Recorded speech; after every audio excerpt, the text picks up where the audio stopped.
Aquí no hay nada que ver. Con José María da Silva.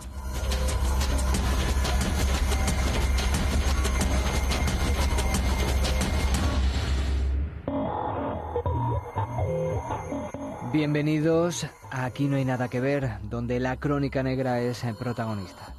En el programa de hoy, Diego Pedrera nos llevará hasta Montánchez para conocer un suceso ocurrido en 1914. Después hablaremos de un libro muy interesante, por lo que cuenta un caso real, y la investigación que han realizado para poder escribirlo. Y terminamos con Iván Díaz hablando de una lista de películas prohibidas, todo con la ambientación de Miriam Raposo. Vamos a comenzar. Permanezcan en silencio. Toca escuchar porque aquí no hay nada que ver.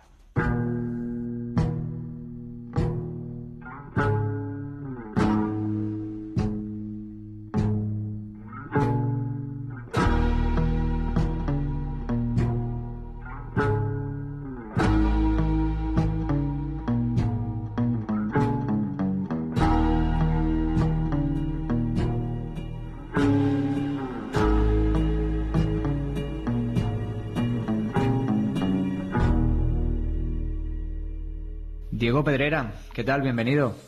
Hola, da Silva, ¿qué hay? Bueno, pues retomando estos ratitos de conversación que tenemos, retomamos los crímenes que vamos descubriendo en nuestra región, que vas descubriendo. Sitúanos, ¿en dónde nos vamos en esta ocasión? El caso de esta noche fue conocido como el crimen de Montánchez, pero también se le llamó el crimen de la Tinaja. Ya veremos un poquito más adelante por qué fue conocido de esta manera, aunque yo creo que con lo dicho nos vamos haciendo una idea. Desde luego. Pues sitúanos en el tiempo. Entiendo que nos vamos a la localidad de Montánchez. ¿Y en qué año? Pues al 1914. Un suceso bastante bárbaro, con otro anciano solitario como víctima, que ya digo, ocurrió durante una noche de diciembre de 1914 y que puso los pelos de punta, ¿no?, a todo el pueblo por la crueldad empleada con la víctima y quizá aún más por la desvergüenza de los criminales, ¿no? Ya te digo que fue bastante bárbaro. Bueno, pues vamos entonces a los hechos. Sí, mira, desde hacía ya varios días un grupo de varones andaba controlando la casa de Andrés Galán Lázaro, más conocido en Montánchez como Manina. Este señor tiene 64 años de edad, se sabe que vive solo en su domicilio de la calle Doña Sol Alta, que creo que a día de hoy sigue manteniendo ese nombre. En Montánchez hay dos calles, está Doña Sol Alta y Doña Sol Baja, ¿vale? Y nada, debe ser viudo, tiene hijos, pero ignoro a qué se dedica y si tiene suficientes recursos como para vivir con decoro. Como digo, desde hace días que pues estos señores o estos hombres le vigilan la casa, y es durante la fría y fatídica noche del 2 al 3 de diciembre cuando deciden asaltarla. Lo hacen por el tejado, penetrando al interior por las chimeneas. Esa chimenea daba una cocina. Debemos imaginar que todo esto ya estaba planeado de antemano, partían de un plan estudiado, porque claro, nadie desciende por una chimenea sin saber lo que hay abajo, ¿no? Claro. Y esa cocina, ya decimos, está muy cerca de la puerta de salida del domicilio y también de la habitación donde duerme el anciano, que está solo a unos pasos. Y es allí precisamente donde sorprenden al anciano, ¿no?, a Andrés. Andrés Galán escucha ruido, ¿no?, de los ladrones al penetrar al interior, y bueno, lo único que le da tiempo es a ponerse los pantalones e intentar salir fuera para pedir auxilio. Y ahí es cuando es sorprendido, se echan encima de él, le atizan unos buenos golpes en la cabeza con una herramienta de carnicero, según dice la prensa, un descuartizador, que la verdad es que no te lo puedo describir porque es que no sé exactamente cómo es. En jurisprudencia criminal se dice que es un instrumento inciso contundente. Y bueno, pues con esa herramienta lo atontan, bueno, más que atontan, lo hieren gravemente porque le rompen la nariz, también le dan un buen golpe en la cabeza, luego lo inmovilizan para finalmente asfixiarlo por estrangulación, ¿no? Después de echarle un pañuelo al cuello. O sea que hay que darse cuenta también, ¿no?, de esta salvajada, de la manera, de los detalles de este crimen, porque varios hombres hechos y derechos, fíjate qué manera tienen de reducir a un anciano de 64 años. Sí, desde luego, y además con esa inmovilización y esa estrangulación es como si quisieran pues sacarle algún tipo de información, si quisieran, porque no fue todo en el momento, sino que primero le golpean, luego lo inmovilizan y luego lo estrangulas. Sí, ya se nos ha dado en más casos que la tortura formaba parte, ¿no?, de los ladrones, ¿no?, pues para intentar saber dónde la víctima escondía los dineros. Pues mira, no contentos con eso que he narrado anteriormente, terminan sumergiendo al pobre Manina, a Andrés Galán, en una tinaja de vino. Bueno, exactamente ya bagazo de vino, ¿no? No sé con qué clase de intención, pero no sé si es para ocultar el cuerpo torpemente o porque realmente aquellos que entraron en la casa eran unos desalmados, porque el cuerpo aparece allí, dentro de una tinaja. De ahí el crimen de la tinaja, ¿no?, que también lo has comentado antes, ¿no?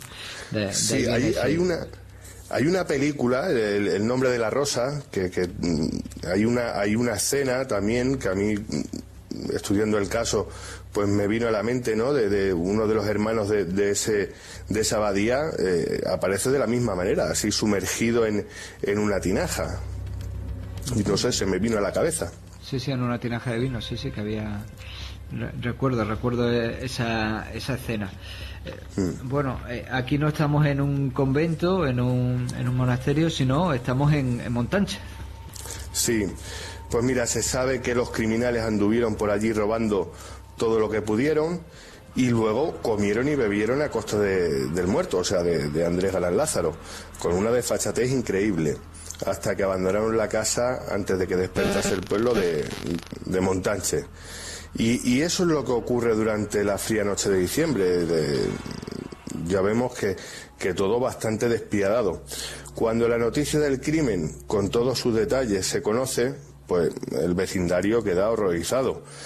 Y sobre la actuación judicial del caso y el sumario del mismo, pues desconozco muchos datos, porque no fue un crimen al que se le diera demasiada cobertura, por lo menos hasta su resolución final.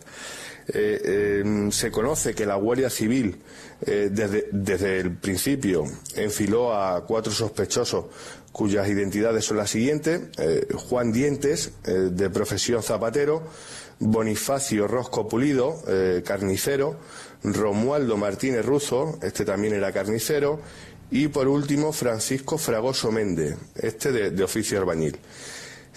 Algunos tenían antecedentes: Bonifacio por hurto y lesiones, Fragoso también por lesiones, pero ya digo que no se especifica demasiado, ni las edades, ni sus estados, ni por qué la investigación se centra en ello.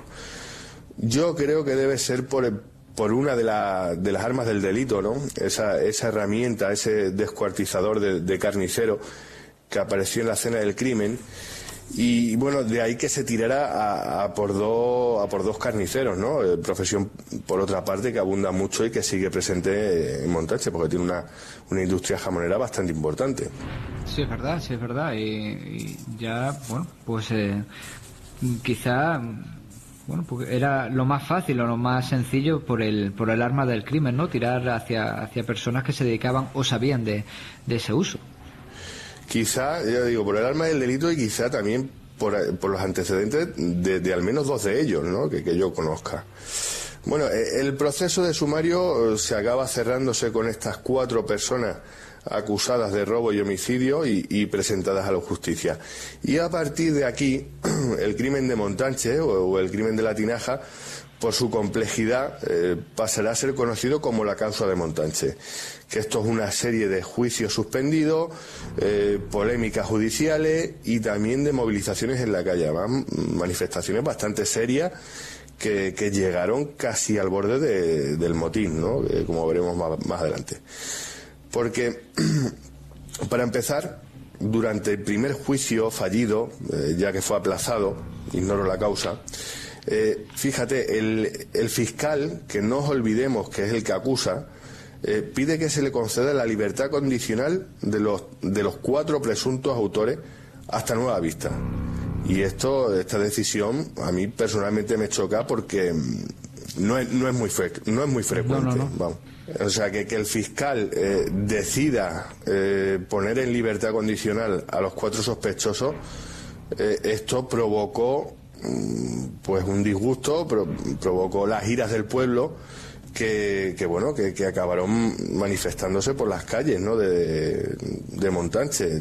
Se habla de hasta 4.000 personas de todos los estratos sociales pidiendo que se revertiera la causa, porque no entendían que esas 4 personas supuestamente que habían cometido ese bárbaro asesinato se las pusieran en circulación.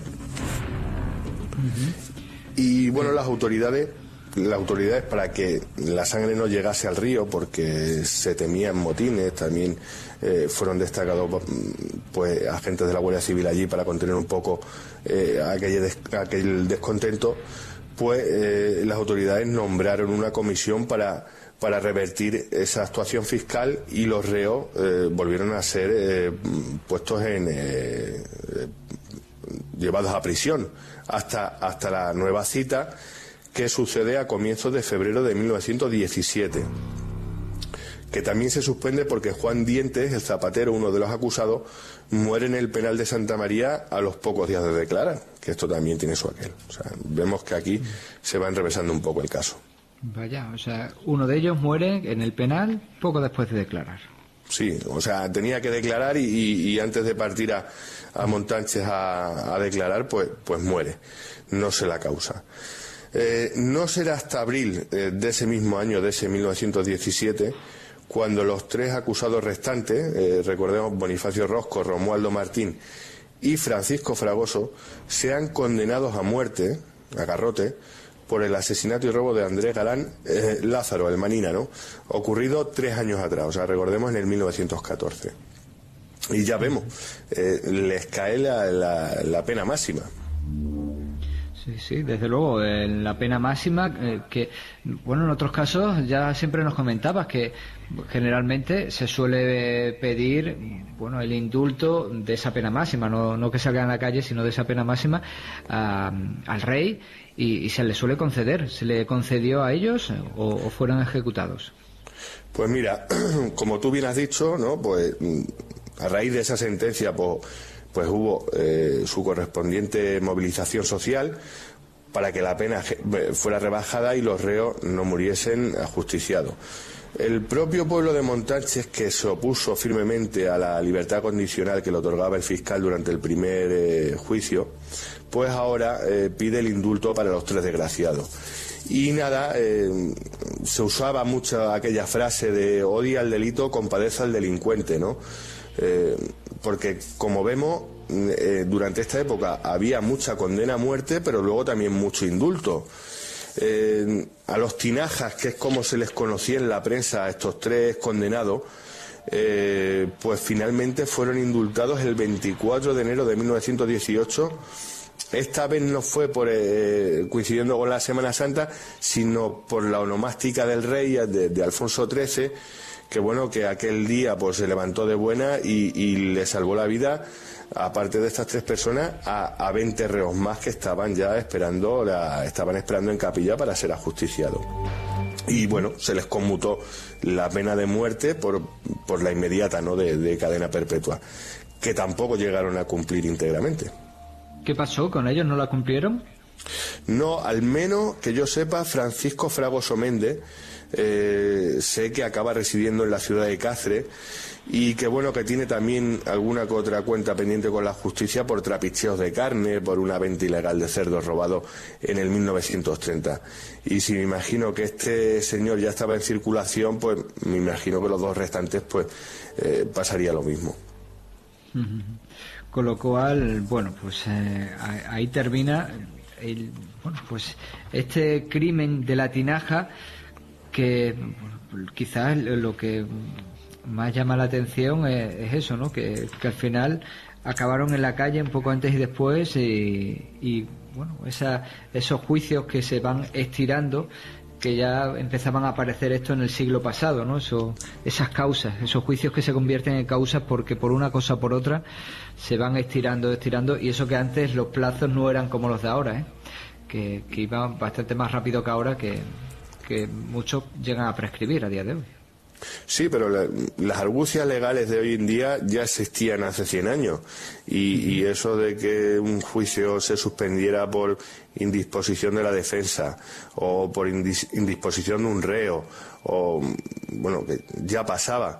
Aquí a mí lo que me choca de este caso, que hay bastantes datos, ¿no? Es un caso, la verdad es que bastante hermético, ¿no? Con muchas preguntas y quizá pocas respuestas, porque y a mí pues me sorprende porque esta causa, este crimen, con esa violencia, ¿no?, añadida de que hemos estado contando, pues la verdad es que pasó un poco desapercibido en la prensa regional, cuando otros casos sí que tenían bastante más seguimientos. En este, por ejemplo, los periódicos de aquí de la región no cubren las sesiones. Y bueno, luego también está la decisión esa polémica del fiscal durante ese primer juicio de ponerlos en libertad condicional. No sé, se nos escapan ahí algunos detalles que bueno, que no sé si irán apareciendo o bueno, esto quedará ya enterrado en el olvido. Pues tiene pintada de lo segundo. Sí. De lo segundo, Diego, de quedar enterrado en el olvido este crimen de Montánchez, el crimen de la tinaja, como lo quieran llamar, ocurrido en 1914, donde bueno, pues se produjeron estos hechos en este robo que cometieron a un pobre hombre de 64 años. Diego Pedrera, muchas gracias por sacarnos estos temas. Venga, muchas gracias a vosotros.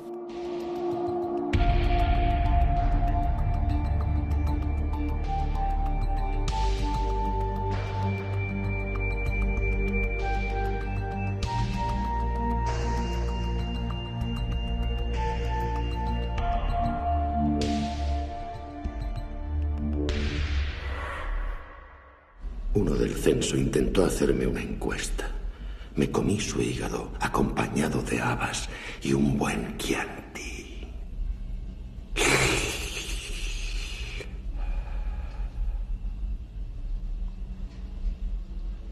Vuela a la escuela, pajarillo. Vuela, vuela, vuela, vuela. Vuela, vuela, vuela, vuela. Vuela, vuela, vuela, vuela. Puedes encontrar todos los contenidos en canalextremadura.es, iVoox o Spotify. Aquí no hay nada que ver.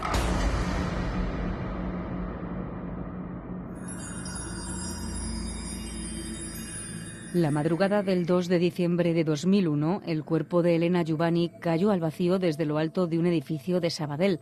Desnuda, con quemaduras en la piel y benzodiazepinas en el organismo, pronto quedó claro que no se trataba de un suicidio. Se originó así uno de los casos de asesinato no resueltos que más ha conmocionado a la opinión pública, dejando tras de sí 2 muertes, numerosos errores en la investigación, el sufrimiento de varias familias y la impunidad del culpable. La madrugada del 2 de diciembre de 2001, a Alfredo Morales lo despertó la muerte. Incapaz de conciliar el sueño, se vistió, cogió la correa de su Yorkshire y salió a tomar un carajillo. Estaba tranquilo. Desconocía lo trivial que podía sonar un cráneo al partirse. Como un saco que se desploma, como los libros de una estantería que pierde el equilibrio sin previo aviso, o un niño que se revuelve en sueños y se cae de la litera. Aquel golpe no tenía nada de extraordinario. La noche terminó de escampar de regreso a casa. Alfredo se asomó al balcón que daba al patio interior. Entre la luz brumosa de la mañana y la distancia de los 3 pisos de altura, le pareció distinguir una muñeca hinchable tirada en el suelo. Su hija se le acercó, inclinó el torso por encima de la barandilla y la vio. La chica llevaba muy poca ropa. Los restos de masa encefálica se esparcían en abanico en un radio de 2 metros sobre la arena rojiza. El torso y las piernas estaban retorcidos en posturas contradictorias. En realidad, iba completamente desnuda, pero el fuego había marcado la silueta de la ropa interior sobre su piel y parecía que las llevara.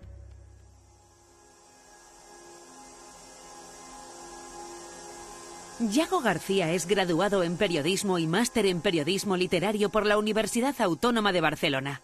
Es autor de artículos, crónicas y reportajes para diversos medios escritos. Considerado uno de los mayores expertos en el caso Yuvani, ha tenido acceso privilegiado a fondos y documentación inédita y ha colaborado en programas televisivos como Equipo de Investigación o en El Punto de Mira.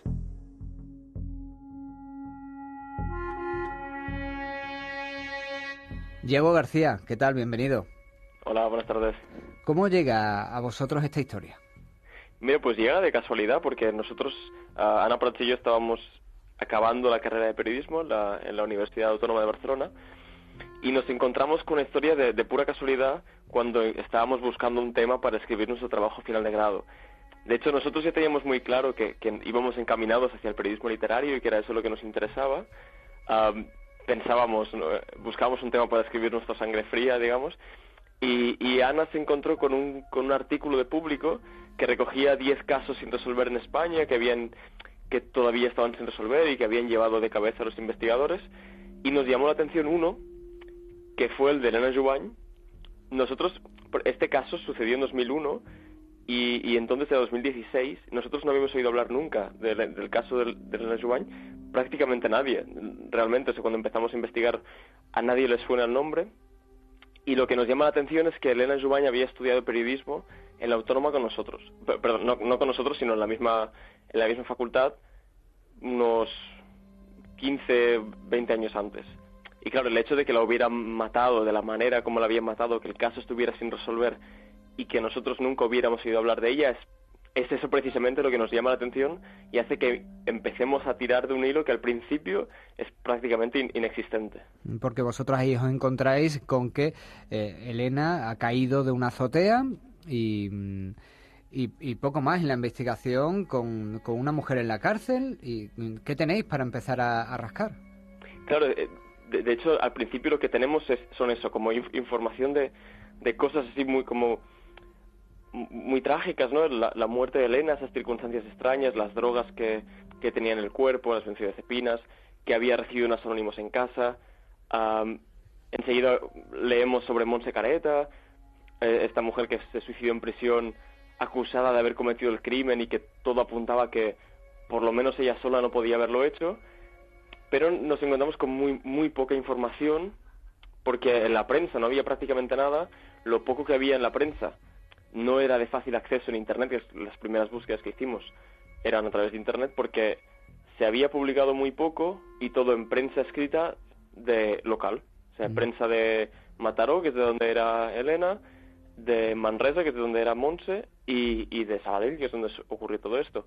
Y de hecho, la primera como fuente de información que nos encontramos, y de hecho nuestros primeros entrevistados, fueron una pareja que eran amigos de Montse Careta, que él, Aladi Martínez, había escrito un blog con 3 entradas en el que desgranaba un poco el caso, explicaba lo que había sucedido y defendía la inocencia de su amiga, de Montse Careta. Y esto es, la información más profunda sobre el caso de Elena Jubany en 2016 era eso, ese blog que había escrito un amigo de Montse. Y es a través del blog que nosotros contactamos con ellos, a través de ellos conocemos a la familia Careta y a través de la familia Careta a la familia Jubany. O sea que sin ese blog no habríamos llegado nunca a penetrar, digamos, en el caso. ¿Y penetrando qué vais descubriendo? Bueno, pues poco a poco empezamos a ver, sobre todo, nos empezamos a encontrar con errores inexplicables, con una investigación realmente desastrosa. Lo primero que nos encontramos es eso, ¿no?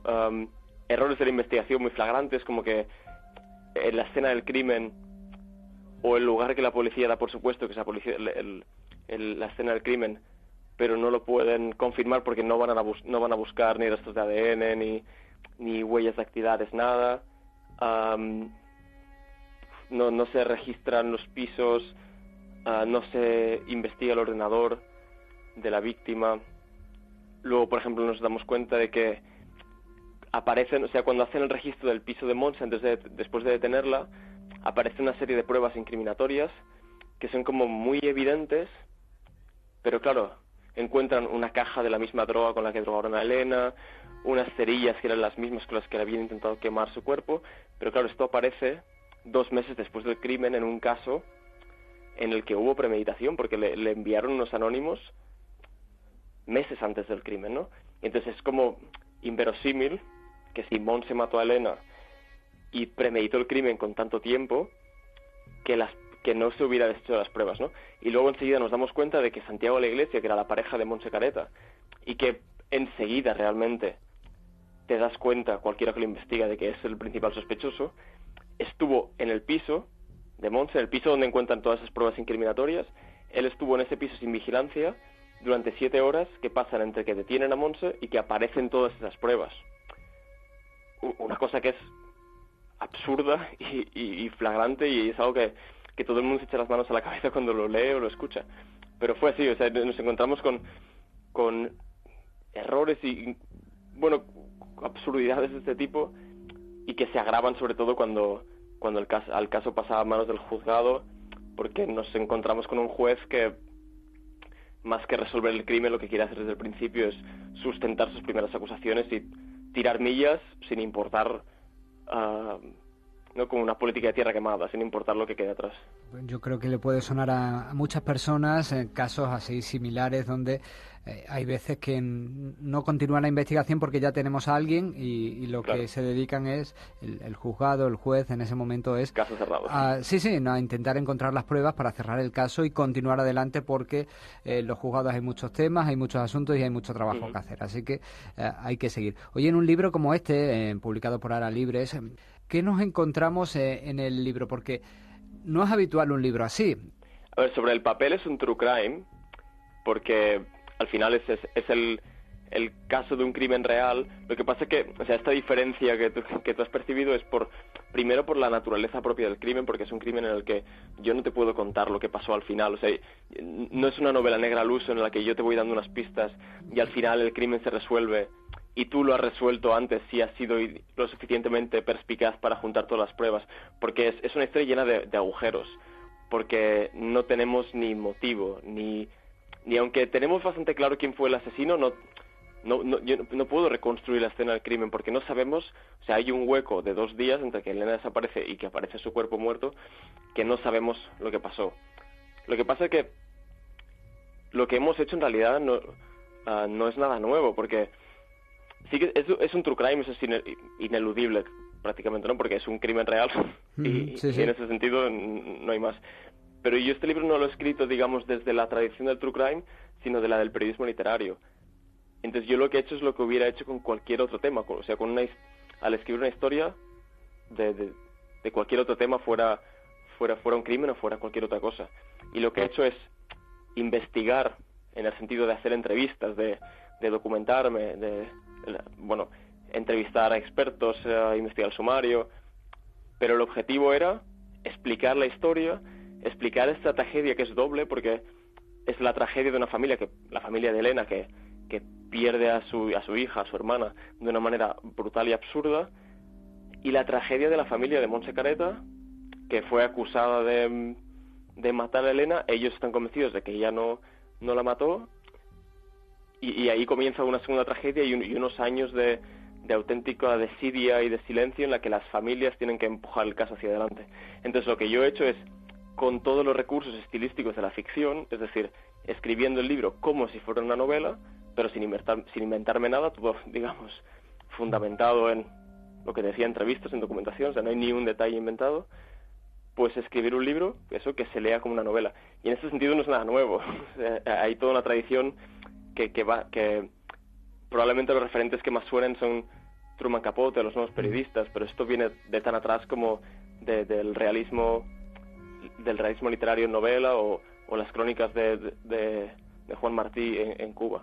O sea, al final no es nuevo, sí que entiendo como este extrañamiento porque no es habitual, no es nuevo, al uso, pero no es algo tan habitual, claro. Pero sí que y menos en hay una país. tradición extendidísima y de hecho es un poco triste como lo que hasta qué punto sorprende este género, esta manera de escribir, porque es una tradición muy arraigada y que viene de muy atrás. Y sí que es verdad que probablemente en el periodismo y la literatura anglosajona sea más común, pero también tenemos muy buenos cronistas españoles o latinoamericanos, como Leila Guerrero, Martín Caparrós, y en España como José Pla, por ejemplo, o Chávez Nogales, no sé. Sí. Quiero decir que lo que hemos hecho no es nada nuevo. No es nada nuevo, pero bueno, yo le invito a los oyentes que se acerquen a su librería de confianza y pidan el libro, que les va a resultar bastante entretenido. Pero al final el libro sí que responde una necesidad que suelen tener los lectores habituales de la novela negra o los lectores en general, y es que esto es un true crime y al final el libro se llama ¿Quién mató a Elena Jubany? Y por mucho que no sea un true crime al uso, el libro sí que intenta, y de hecho creo que lo consigue, atraer, o sea, mantener la tensión narrativa constantemente, mantener al lector enganchado, y lo que sí que puedo decir es que al final del libro la pregunta se resuelve. Ahí quedamos a los oyentes que se acerquen a su librería de confianza. Así que ya saben, en Ara Libres esta publicación. Yago García, que nos ha atendido. Muchas gracias por estar con nosotros. Muchas gracias a vosotros, un placer.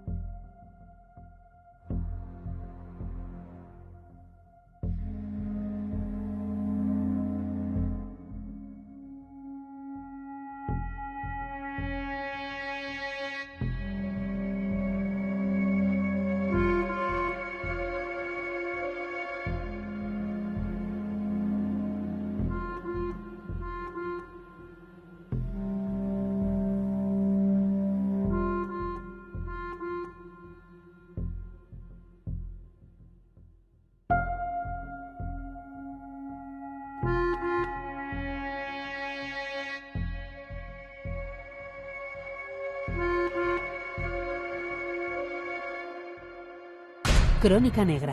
Desapariciones insólitas. Literatura de género y una música de cine. Esto es Aquí no hay nada que ver.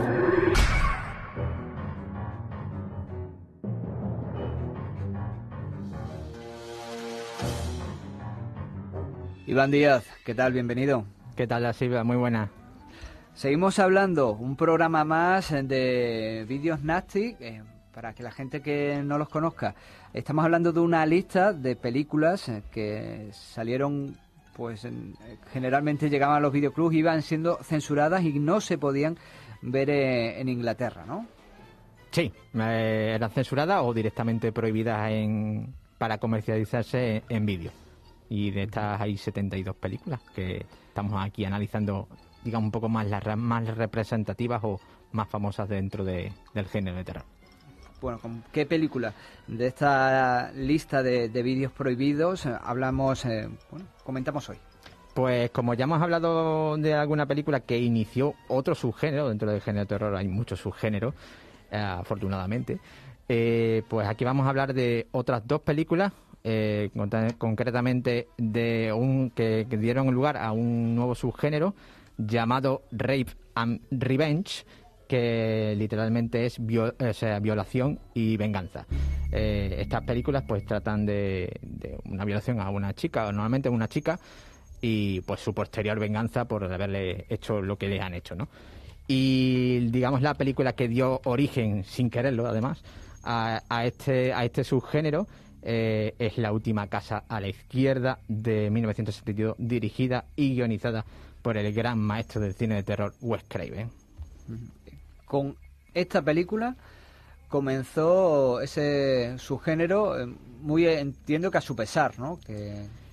Sí, porque ellos trataban de hacer una película diferente, pero bueno, dada su temática, además que es curiosísima la historia de la película. Bueno, la película, el argumento es muy sencillo, ¿eh? Son dos chicas que quieren ir a un concierto y bueno, se topan en el bosque con tres sanguinarios maníacos que las atacan, las vejan y brutalmente las violan y las asesinan, ¿no? Pero el título de esta película parece que da a entender que todo va a suceder en la casa. Sí, en realidad sucede en la casa, pero no le sucede a estas chicas, sino le sucede a estos villanos, ¿no? Se encontrarán con una venganza brutal dentro de esta casa, ¿no? Que además el título es brutal también. La última casa a la izquierda da que pensar, dice.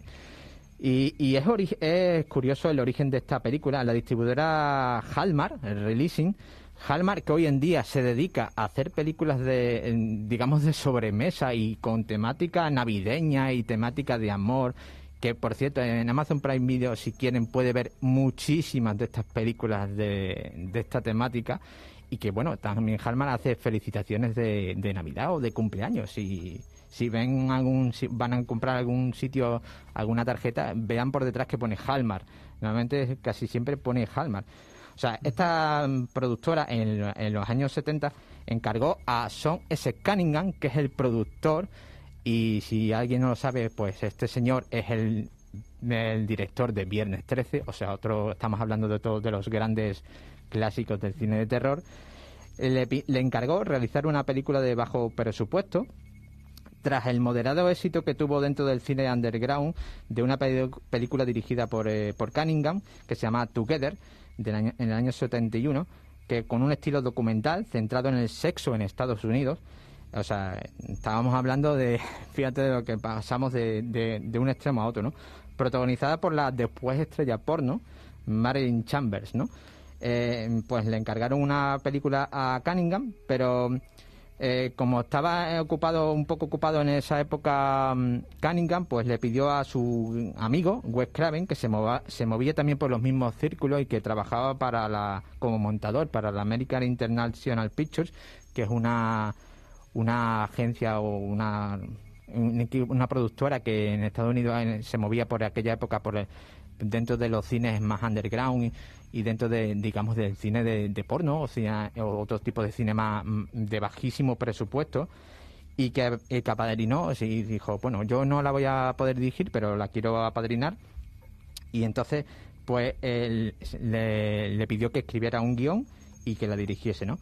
Y Wes Craven pues aceptó este reto porque quería ser director y se inspiró en el clásico sueco El manantial de la doncella, de Ingmar Bergman, por ejemplo. Es una película también que tiene muchas similitudes con La última casa a la izquierda. Ambos querían crear un cruento retrato rural y rodarla explícitamente dentro de lo que era la nueva América que se estaba creando, que querían demostrar. Y entonces pues con esta temática, pues sin quererlo ni beberlo, pues crearon este subgénero llamado de Rape and Revenge, que se caracteriza porque está rodado con un estilo documental, con planos muy cortos, dotando las imágenes de un realismo bastante extremo, ¿no?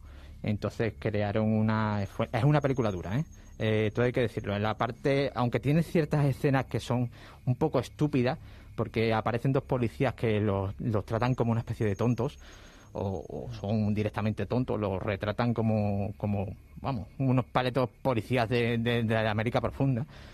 Pero en la escena de la violación es muy, muy dura. Si alguien no puede soportar ver este tipo de escenas, es que se abstenga de ver la película.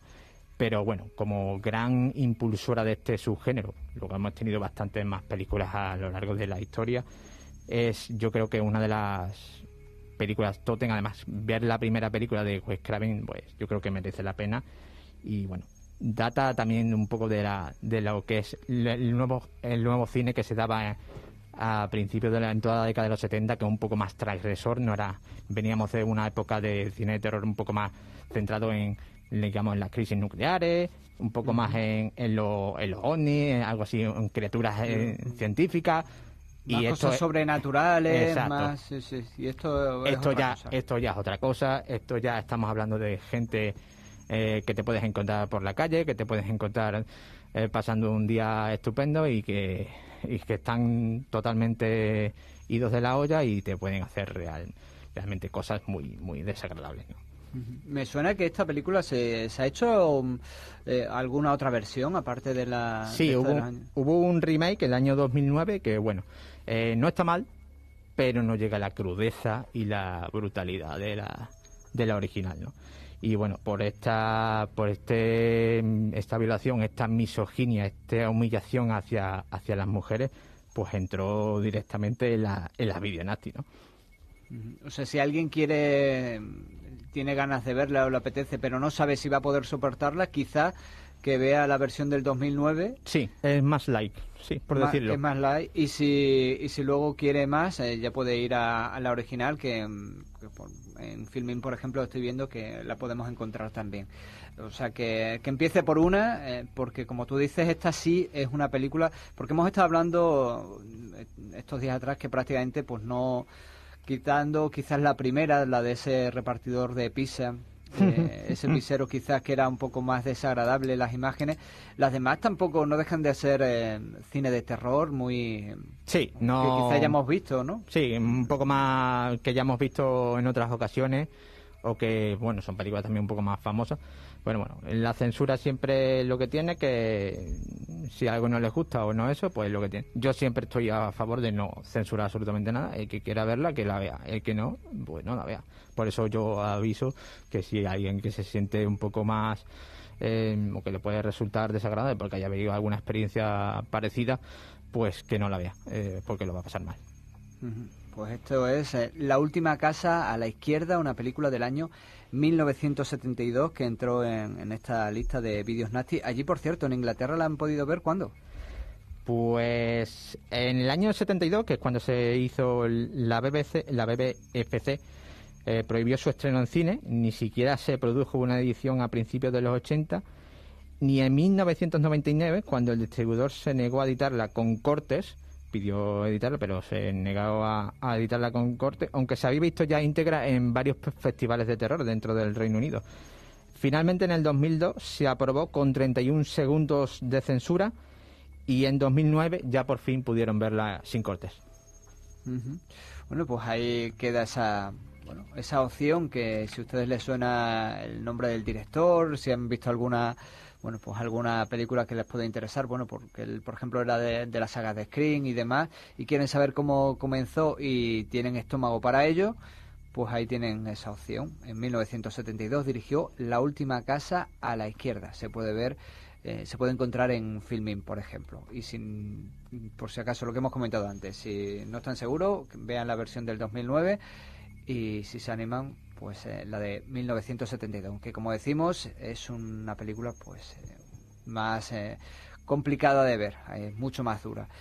Que, como has dicho, has comenzado una serie un tipo de películas, ¿no?, que son violencia, violación y venganza. La ¿no? Rape and Revenge.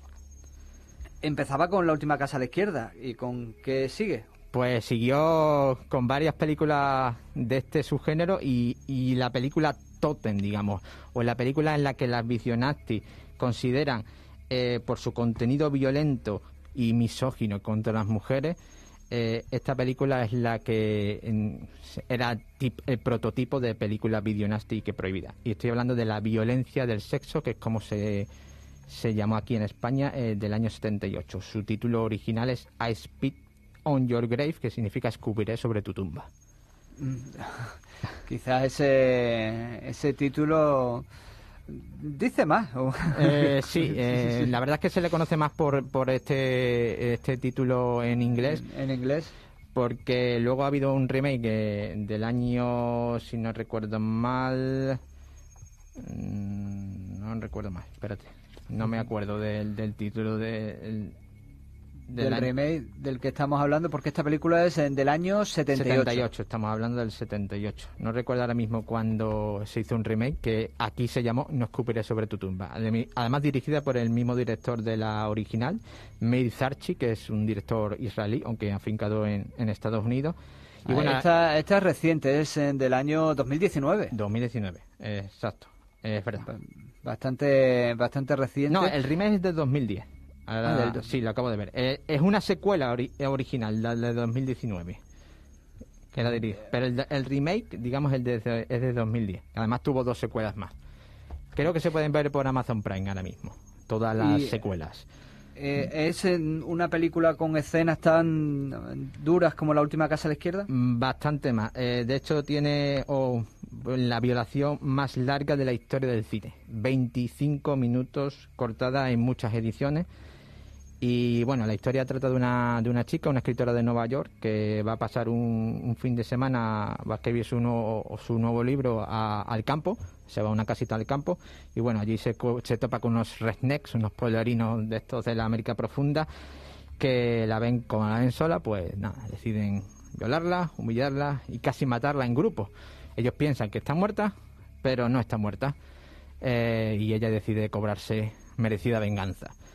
Y bueno, la escena que es por la que es considerada una de las películas más representativas de las video nasty es por esa escena de violación de más de 25 minutos, bastante fuerte. Entonces hay que decirlo, es una película bastante cruenta y por su estilo también documental, algo muy típico también de la Rape and Revenge, como La última casa a la izquierda. Pues también yo digo que si alguien no puede soportar ver esta película, tampoco se la recomiendo que la vea.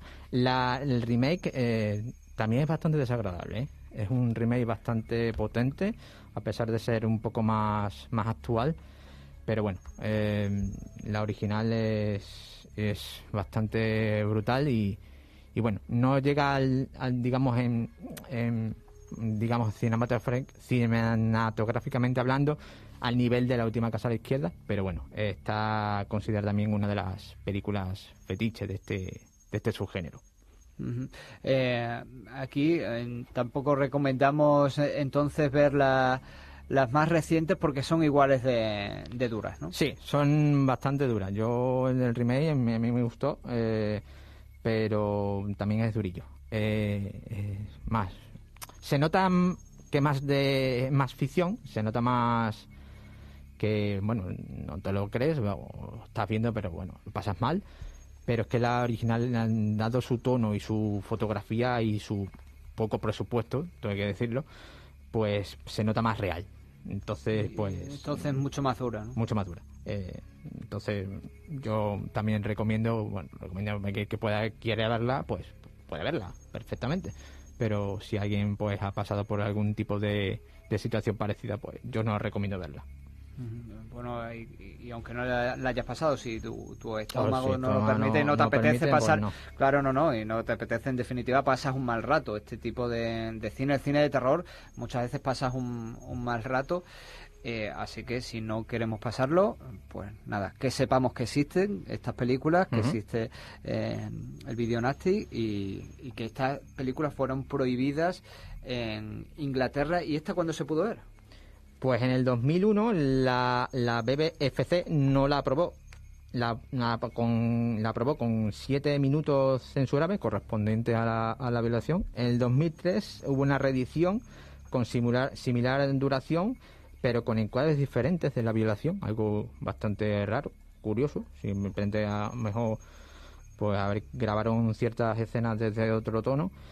Y en 2010 fue editada con solo 2 minutos de censura, que prácticamente es la que existe actualmente en Inglaterra. Bueno, prácticamente es en la versión íntegra, 2 minutos, bueno, 2 minutos a lo mejor serán parte de la violación, porque hay partes de esa escena que se hace dura. Bueno, y fue prohibida también en Noruega, en Islandia o Alemania también. Fue prohibida la película. No recuerdo tampoco lo he mirado, si en España fue prohibida, pues seguramente porque estamos hablando del año 78. Bueno, quizá bueno, pasaría algún filtro, pero a lo mejor sería también censurada con parte editada.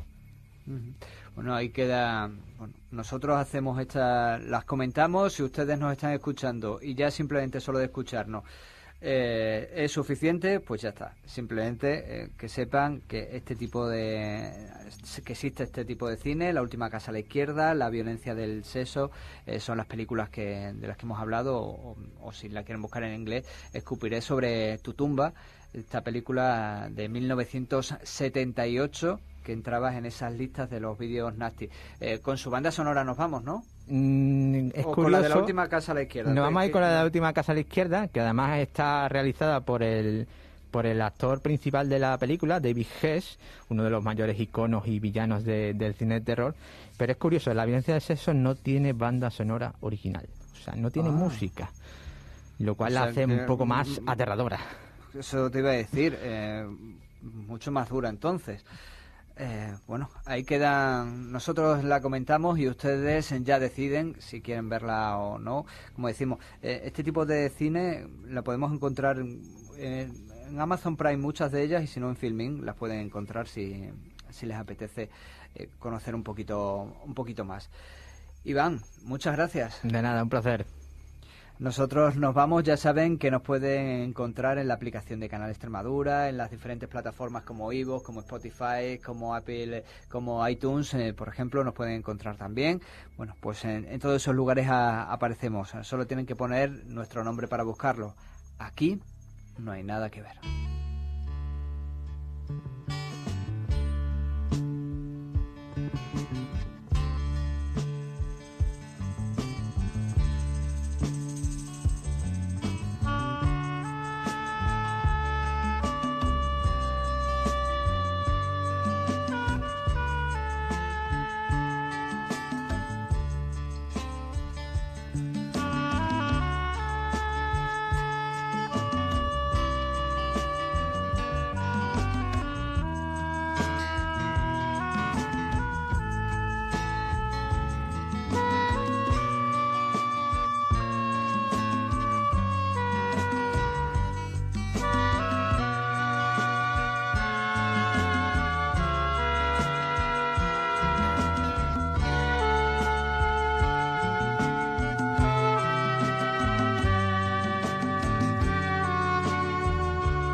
Wheels turning,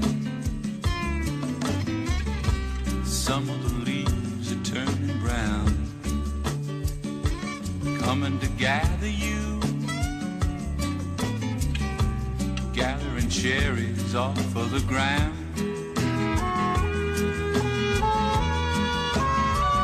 And after the rainbow, after the day glows come over you, a bottle of wine and then a waterfall gonna lead you to the dream.